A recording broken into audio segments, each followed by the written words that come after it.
Welcome back students. आज हम बेटा चैप्टर 2 का लेक्चर 2 अटेंड कर रहे हैं और लेक्चर 2 में बेटा हम दो टॉपिक ले रहे हैं। पहला टॉपिक है इलेक्ट्रिक पोटेंशियल ग्रेडियंट और इक्विपोटेंशियल सरफेस। दूसरा टॉपिक है इक्विपोटेंशियल सरफेस।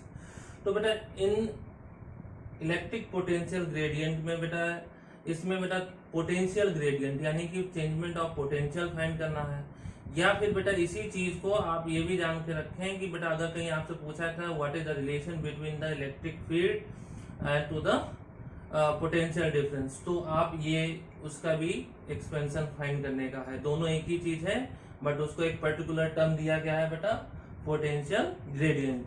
तो सबसे पहले बेटा इलेक्ट्रिक पोटेंशियल ग्रेडियंट क्या होता है, तो मैंने कहा changement of potential to bring a point charge. तो अगर पॉइंट चार्ज लाने में उसका कितना पोटेंशियल डिफरेंस होता है उसको कैलकुलेट करने में क्या करेंगे, और in the presence of electric field. तो इलेक्ट्रिक फील्ड के प्रेजेंस में अगर कोई चार्ज एक पॉइंट से दूसरे पॉइंट पर ले जाया जा रहा है तो उसके पोटेंशियल में क्या डिफरेंस आता है, that is called the potential gradient. तो बेटा अगर हम इसका एक्सप्रेशन की बात करते हैं तो अगर हम एक टेस्ट चार्ज प्लस क्यू ले लें और उसी दूसरा बेटा एक टेस्ट चार्ज हम ले लें, तो यानी कि बेटा यहाँ पे इलेक्ट्रिक फील्ड जो डायरेक्शन है वही डायरेक्शन होगी जो प्लस चार्ज है। इलेक्ट्रिक फील्ड की डायरेक्शन बाहर की ओर होगी और ये कि हमने टेस्ट चार्ज ले लिया है। अब बेटा जब इलेक्ट्रिक फील्ड डायरेक्शन इधर है तो फोर्स बेटा इस डायरेक्शन में लगेगा, तो फोर्स इस डायरेक्शन में लगेगा। अब हम ये क्या कह रहे हैं कि अगर टेस्ट चार्ज को टूवर्ड प्लस क्यू लाना है, तो जैसे बेटा एक पॉइंट हमने ए ले लिया, दूसरा पॉइंट बी ले लिया, ये ए ले लिया, ये हमने बी ले लिया, यानी कि इस टेस्ट चार्ज को ए से बी तक ले जाना है। तो उसमें जो पोटेंशियल का डिफरेंस होगा बेटा, यहाँ से बेटा ए टू बी जो है हमने लेट कर लिया, this is the distance r, और ए से बी ले जाने में बेटा ए से बी तक ले जाने में small distance D R change हुई। तो बेटा इसको कैसे क्या करेंगे, अब तो पहले हम निकालने जा रहे हैं बेटा फोर्स जो है फोर्स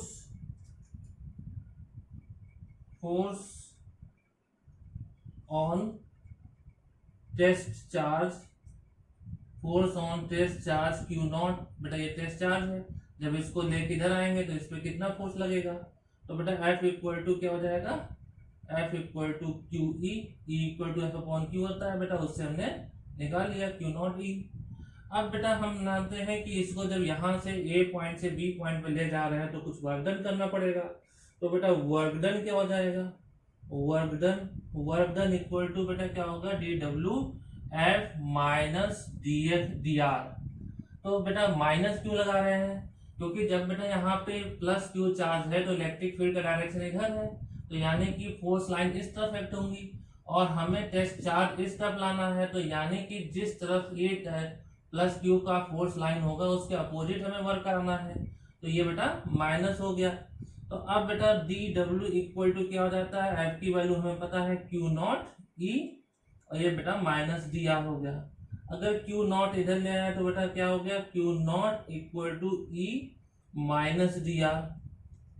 अब बेटा क्या हो गया यहाँ पे, ये बेटा ये क्या है, to this is the total work done to bring a test charge from one point to another point। तो total work done in bring the charge test charge तो कितना हो जाएगा बेटा, that is called the potential difference। तो potential difference यहाँ पे कितना हो जाएगा, तो potential difference हमने dV ले लिया क्योंकि यहाँ स्मॉल वर्क था तो हमने potential difference भी ले लिया, E माइनस डी आर हो गया। देन E इक्वल टू क्या हो गया, minus dV upon dr। This is the relation between the electric field and the potential difference। तो बेटा यहाँ dV upon dr है, इसी को हम इसको पोटेंशियल ग्रेडियंट बोलते हैं कि जैसे जैसे डिस्टेंस इसके पास आते जाएगा वैसे उसके जो वोल्टेज में चेंजमेंट होगा वो माइनस टाइम इलेक्ट्रिक फील्ड के बराबर होगा, और ये टर्म हमारा पोटेंशियल ग्रेडियंट कहलाता है। इसको और अदर वर्ड में कह सकते हैं कि electric field is also defined as the minus time the potential gradient. ठीक है ना। अब बेटा नेक्स्ट टॉपिक चलते हैं। तो नेक्स्ट टॉपिक क्या है हमारा, इक्विपोटेंशियल सरफेस। तो जैसा बेटा नाम से ही पता चल रहा है कि इक्विपोटेंशियल सरफेस है, तो इक्विपोटेंशियल सरफेस में ऐसा सरफेस जहां पे पोटेंशियल सेम हो, तो ऐसा कैसा सरफेस होगा? तो बेटा इसके लिए अभी हमें ये सारे टर्म्स भी जो है पोटेंशियल ग्रेडियंट्स के टर्म भी पढ़ेंगे उसके प्रॉपर्टीज को शो करने के लिए। तो equipotential surface where the potential difference is zero, यानी डिफरेंस जीरो होगा, यानी कि पोटेंशियल हर पॉइंट पे सेम होगा। तो पोटेंशियल डिफरेंस जीरो का मतलब हर पॉइंट पे जो है बेटा पोटेंशियल सेम होगा, तो इक्विपोटेंशियल सरफेस होगा। जैसे ये बेटा क्या है, प्लस क्यू चार्ज है, और यहाँ पे क्या ले रहे हैं बेटा, equipotential surface. Equipotential surface, potential surface, equipotential surface की बात करते हैं। तो बेटा ये हमारा टेस्ट चार्ज है, तो इसके चारों तरफ बेटा क्या होगा, इलेक्ट्रिक फील्ड जनरेट होगी। तो इलेक्ट्रिक फील्ड लाइन बेटा हमेशा बाहर की ओर होती है, तो ये चीज हो गया हमारा। तो अब इलेक्ट्रिक फील्ड लाइन हमेशा बाहर की ओर होगी। अब बेटा यहाँ पे जो बात करते हैं कि इसकी वजह प्लस चार्ज की वजह से ये जो हमारा है बेटा, इसको 3D भी ले सकते हैं। Suppose take a test charge on the centre of the sphere, centre of sphere को ले लें। तो अगर ये सेंटर ऑफ स्फीयर है तो उसके चारों तरफ एक इलेक्ट्रिक फील्ड डेवलप हो जाएगी। तो कोई भी एक सरफेस, तो कोई भी सरफेस बेटा ऐसे भी ले सकते हैं और ऐसे भी ले सकते हैं। तो जैसे जैसे बेटा डिस्टेंस बढ़ती जाएगी, ये बेटा एक इक्विपोटेंशियल सरफेस है और दूसरा इक्विपोटेंशियल ये सरफेस है, तीसरा इक्विपोटेंशियल ये सरफेस है। इन सारे सरफेस को कॉन्सेंट्रिक सरफेस भी बोल सकते हैं। क्यों? क्योंकि सारे सरफेस का सेंटर एक ही होगा, दैट इज प्लस क्यू। अब बेटा यहाँ पे इक्विपोटेंशियल सरफेस ये क्या हो बता दिया हमने। अब इसकी प्रॉपर्टीज के बारे में पढ़ते हैं। तो पहली प्रॉपर्टी होती है there is no work done to moving a charge in the equipotential surface, यानी कि इक्विपोटेंशियल सरफेस में अगर कोई चार्ज मूव करता है तो उसमें वर्क डन जीरो होगा। तो बेटा कैसे जीरो होगा उसको डिस्कस करते हैं। तो मैंने कहा बेटा जैसे कि ये क्या हमारा ये सरफेस है, ये हमारा एक इक्विपोटेंशियल सरफेस है, ये हमारा दूसरा इक्विपोटेंशियल सरफेस है। तो यहाँ से वैसे एक टेस्ट चार्ज हम क्यू नॉट ले लेते हैं और ये यहाँ से यहाँ तक मूव करेगा। तो मैंने क्या बताया था, according to potential difference, difference between their potential equal to work done upon q naught. तो मैंने अभी बताया कि यहाँ पे पोटेंशियल सेम है, तो पोटेंशियल हर पॉइंट पे, चाहे ये पॉइंट ए ले लें यहाँ पॉइंट बी ले लें, तो ये दोनों पे पोटेंशियल सेम है। यानी पोटेंशियल सेम का मतलब क्या हो गया कि यहाँ पे वी ए पे भी वी है और वी पे बी पे भी वी है, तो दोनों का डिफरेंस क्या हो गया, जीरो। तो यहाँ पोटेंशियल डिफरेंस जीरो हो गया। अगर ये पोटेंशियल डिफरेंस जीरो हो गया तो बेटा वर्क डन कितना आ गया, जीरो। तो यानी कि अगर किसी इक्विपोटेंशियल सरफेस में किसी टेस्ट चार्ज को एक प्लेस से दूसरे प्लेस पे ले जाते हैं तो कोई वर्क डन नहीं करना होगा। देन दूसरा केस क्या आता है बेटा, दूसरा केस है यहाँ पे कि electric field lines always perpendicular to the surface of equipotential surface. तो जो इलेक्ट्रिक फील्ड लाइंस होगी वो इक्विपोटेंशियल सरफेस के हमेशा परपेंडिकुलर होंगी। तो कैसे शो करेंगे, तो बेटा जैसे हमें पता है कि ये वर्क डन तो हमने शो कर दिया, जीरो हो गया। ये हमारी इलेक्ट्रिक फील्ड लाइंस बाहर की ओर होगी बेटा, ये हमारी इलेक्ट्रिक फील्ड लाइंस बाहर की होगी, ये से ये भी हमारा इलेक्ट्रिक फील्ड लाइंस, तो ये परपेंडिकुलरली होंगी। तो ये कैसे शो करने जा रहे हैं, देखो बेटा हमें वर्क डन इक्वल टू क्या पता है बेटा, फोर्स इनटू डिस्प्लेसमेंट। तो फोर्स इनटू डिस्प्लेसमेंट, यहाँ पे डिस्प्लेसमेंट एक्स रिप्रेजेंट कर लेते हैं कि सपोज यहाँ ए से बी में जाने में इसको dx डिस्प्लेस करता है। तो वर्क डन क्या होता है, force dot displacement equal to zero. तो यहाँ पे देखो दो वेक्टर्स हैं, एक तो फोर्स का वेक्टर है, दूसरा डिस्प्लेसमेंट है। तो दो वेक्टर तभी डॉट प्रोडक्ट, दो वेक्टर का तभी डॉट प्रोडक्ट तभी जीरो हो सकता है जब दोनों एक दूसरे के परपेंडिकुलर हो, यानी कि force is perpendicular on the displacement. तो डिस्प्लेसमेंट की बात करते हैं तो क्या करेंगे बेटा, देखो बेटा फोर्स इस डायरेक्शन में लग रहा है और डिस्प्लेसमेंट इस डायरेक्शन में लग रहा है, या फिर यहां से देख लें तो यह फोर्स बेटा इस डायरेक्शन में है और डिस्प्लेसमेंट इस डायरेक्शन में है, तो इन दोनों के बीच का क्या हो गया एंगल 90। तो इस केस में सेकेंड बेटा प्रूव हो गया कि in the equipotential surface the force line always the perpendicular to the equipotential surface.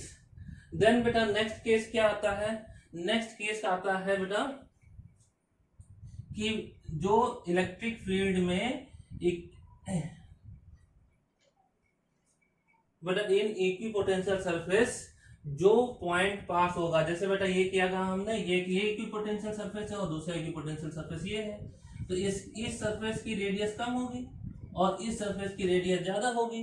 तो आप छोटा सरफेस ले लिया, बड़ा सरफेस ले लिया, तो ये कह रहा है कि जो भी सरफेस पॉइंट चार्ज के पास है उसमें इलेक्ट्रिक फील्ड ज्यादा होगी और जो दूर है उसमें इलेक्ट्रिक फील्ड कम होगी। तो कैसे शो करेंगे, अभी मैंने बताया था बेटा इलेक्ट्रिक पोटेंशियल ग्रेडियंट से कि E equal to minus dV upon dr।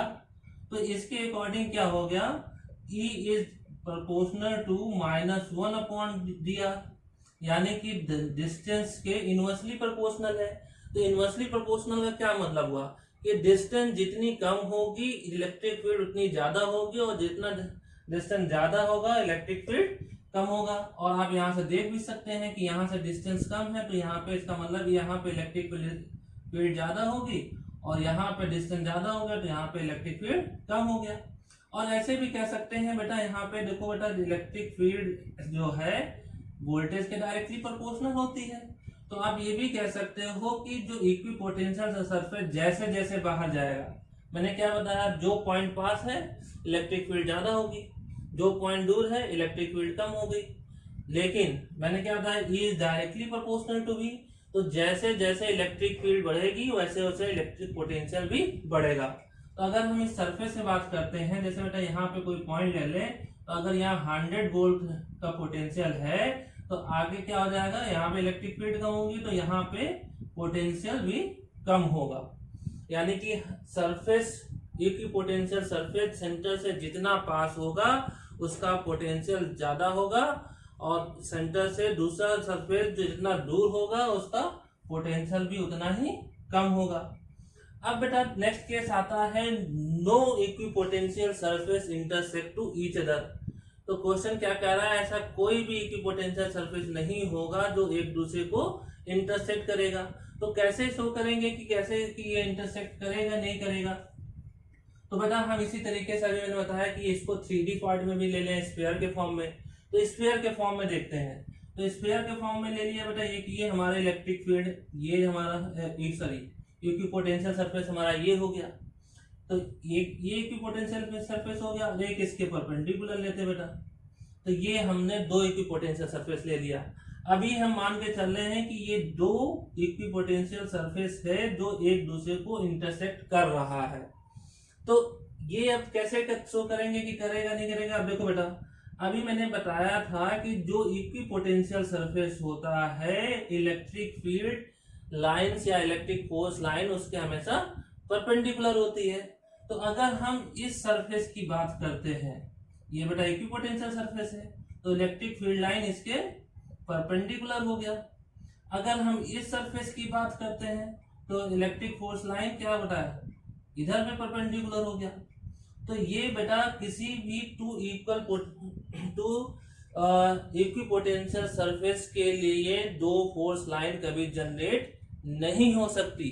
तो ये देखो बेटा, यहाँ दो फोर्स लाइन जनरेट हो गई, तो दो फोर्स लाइन जनरेट हो गई तो इसका मतलब दिस इज इम्पॉसिबल। हैंस तो बेटा ये क्या है, परपेंडिकुलर दो अलग अलग डायरेक्शन में आ गई। तो दो अलग अलग अगर इक्विपोटेंशियल सरफेस है बेटा, दो इक्विपोटेंशियल सरफेस है तो उनकी फील्ड लाइन भी सेम डायरेक्शन में होगी। और यहाँ देखो बेटा, इनके जो है फोर्स लाइन जो है एक दूसरे से परपेंडिकुलर डायरेक्शन में जा रहे हैं, दो अलग अलग डायरेक्शन में, जो कि पॉसिबल नहीं है। आज के लिए बेटा इतना ही। अब जो रिमेनिंग टॉपिक होगा हमारा थर्ड लेक्चर में देखा जाएगा। और बेटा अगर ये वीडियो अच्छी लगी तो अपने दोस्तों को भी शेयर करो ताकि उनको टाइम टू टाइम अपडेट मिलता रहे और लगातार बेटा कंटिन्यूअसली अपनी क्लास चलती रहे।